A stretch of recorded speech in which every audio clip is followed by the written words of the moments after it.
සිද්ධාර්ථගේ කෑම පියවරක් පසුකොතම ලූබැන්න. ඔහුගේ මේ ගමන මම අවහිර කරන්න ඕන. ඒ දැන් වජිරාසනේ මට වාඩි වෙලා සිටිනවා. ඔහුව එතනින් ඉවත් කළේ නැත්නම් ඒකාන්තයෙන්ම ඔහු පිටනවා. අද මම ඔහුව නැගිටවනවාමයි.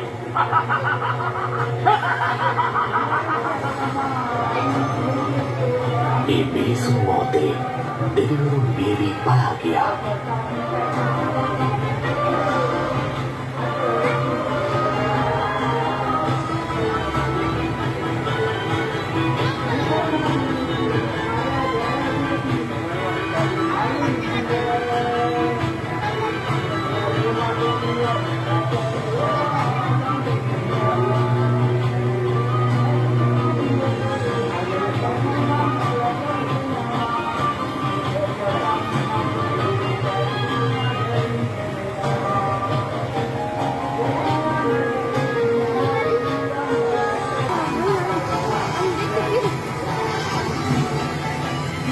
අසංකේය කල්පලක්ෂ 4ක් පුරාවට කුරුල්ලද පාරමී ධර්මයන්ගෙන් රැස්කම් කිසිදු විපතක් සිදුවුණේ නැහැ.